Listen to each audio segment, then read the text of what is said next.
లాంబరధరం విష్ణుం శశివర్ణం చతుర్భుజం ప్రసన్నవదనం ధ్యాయేత్ సర్వవిఘ్నోపశాంతయే.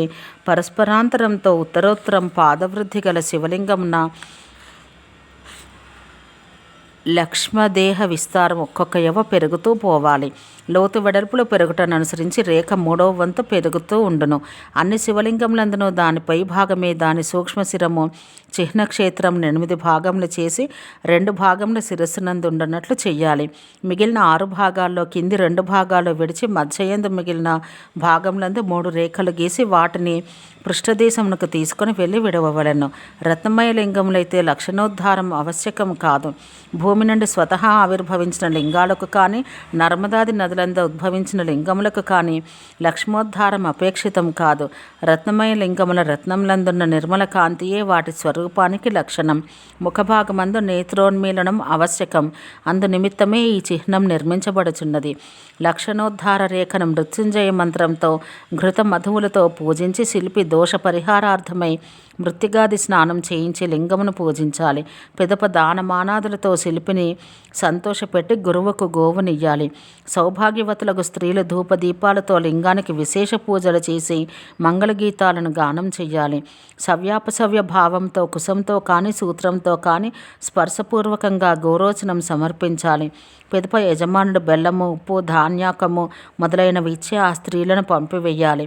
పిమ్మట గురువు మూర్తి రక్షకులకు బ్రాహ్మణులతో కలిసి నమః లేదా ప్రణవ మంత్రంతో మట్టి, గోమయము, గోమూత్రము, భస్మము వీటితో వేరువేరుగా స్నానం చేయించాలి.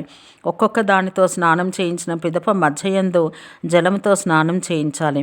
పిదప పంచగవ్యంలో పంచామృతము, రూక్షత్వము తొలగించు కషాయ ద్రవ్యంలో సర్వౌషధి మిశ్రజలము, శ్వేతపుష్పాలు, ఫలములు, సువర్ణము, రత్నములు, శృంగము, యవలు కలిపిన జలము, సహస్రధార, దివ్యౌషధముక్త జలము, తీర్థజలము, గంగాజలము, చందన మిశ్ర జలము, క్షీరసాగరాది జలము, కలసజలం, శివకలస జలం వీటిచే స్నానం చేయించాలి. రూక్షత్వం తొలగించు విలేపనం, ఉత్తమ గంధం, చందనం మొదలగు వాటితో పూజ చేసిన పిమ్మట బ్రహ్మమంత్రంతో పుష్పాలను, కవచమంత్రంతో రక్తవస్త్రాలను సమర్పించాలి. అనేక విధాలకు హారతి ఇచ్చి రక్షాతిలకపూర్వకమగు గీత వాద్యాదులతోనూ వివిధ ద్రవ్యాలతోనూ జయ జయ ధ్వనులతోనూ స్తుత్యాదులతోనూ పరమేశ్వరుని సంతుష్టిని చేసి పుష్పమంత్రములతో పూజ చెయ్యాలి. హృదయ మంత్రంతో ఆచమనం చేసి ఓ ప్రభు లెమ్ము అని ఇష్టదేవతతో చెప్పాలి. పిదప ఇష్టదేవతను బ్రహ్మరథంపై కూర్చుండబెట్టి 4 దిక్కులందును తిప్పి వివిధ ద్రవ్యాలు వెదజల్లుచు పశ్చిమ ద్వారానికి తీసుకొని పోయి అచట దేవతను శయ్యపై కూర్చుండబెట్టాలి. ఆసనం ఆద్యంతముల యందు శక్తి భావన చేస్తూ ఆ శుభాసనంపై కూర్చుండబెట్టాలి. పశ్చిమాభిముఖమైన ప్రాసాదమందు పశ్చిమం వైపున పిండిక స్థాపించి దానిపై బ్రహ్మశిల ఉంచాలి. శివకోణం నందు 100 అస్త్రమంత్రములతో అభిమంత్రించిన నిద్రా కలశమును శివాసనం కల్పించి హృదయ మంత్రంతో అర్ఘ్యమిచ్చి దేవతలను లేవదీసి శిరోమంత్రంతో లింగమయ ఆసనంపై తూర్పు వైపు శిరస్సుండునట్లు ఉంచాలి.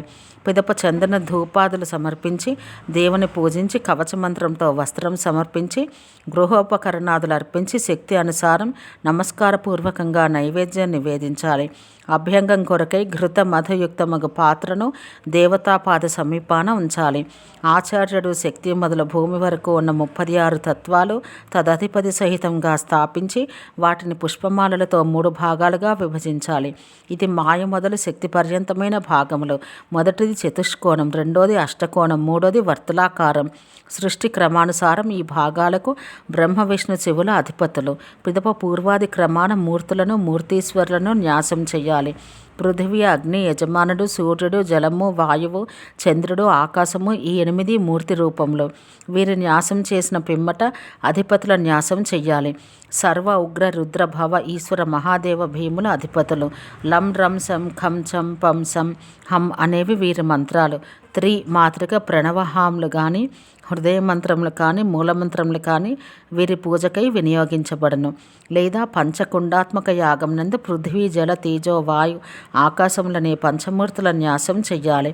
పిదప మంత్రజ్ఞుడు బ్రహ్మ, శేషుడు, రుద్రుడు, ఈశుడు, సదాశివుడు అనువారిని సృష్టి క్రమాన న్యాసం చెయ్యాలి. యజమానుడు ముముక్షువైతే పంచమూర్తులకు బదులు నివృత్యాది పంచకళలు, అజాతుడు మొదలగు తదధిపతులను న్యాసం చెయ్యాలి. లేదా సర్వత్రా వ్యాప్త రూపమగు కారణాత్మక త్రితత్వ న్యాసం చెయ్యాలి. శుద్ధాద్వయందు విద్వేశ్వరులను విద్యేశ్వరులను, అశుద్ధాద్వయందు లోకనాయకులను మూర్తిపతులుగా చూడవలను. భోగి కూడా మంత్రేశ్వరుడు. క్రమంగా 35, 85 త్రిమూర్తి రూపములు చెప్పబడినది. ఇవే వీటి తత్వాలు. ఏకతత్వాధిపతుల మంత్రముల దిగ్దర్శనం మాత్రమే చేయబడుచున్నది. ఓం హాం శక్తి తత్వాయ నమః ఇత్యాదికం. ఓం హాం శక్తి తత్వాధిపాయ నమః ఇత్యాదికం. ఓం హాం క్ష్మామూర్తయే నమః. ఓం హాం క్ష్మామూర్తి అధిపతయే బ్రహ్మణే నమః ఇత్యాదికం. ఓం హాం శివతత్వాయ నమః. ఓం హాం శివతత్వాధిపతయే రుద్రాయ నమః ఇత్యాదికం నాభిమూలం నుండి ఉచ్చరించబడుచు ఘంటానాదం వలె నలువైపులా వ్యాపించుచున్నది. బ్రహ్మాది కారణ త్యాగపూర్వకంగా ద్వాదశాంత స్థానం పొందిన మనసు కంటే అభిన్నమగు మంత్రమును నిష్కలుడును 36 కళలతో కూడినవాడు, సహస్ర కిరణాలతో ప్రకాశిస్తున్నవాడు, సర్వశక్తిమయుడు సాంగుడు ఒక వ్యాపక శివుని ధ్యానిస్తూ ఆ దేవుని ద్వాదశాంతం నుండి తీసుకొని పోయి వచ్చి శివలింగంపై స్థాపించాలి. ఓం శాంతి శాంతి శాంతి.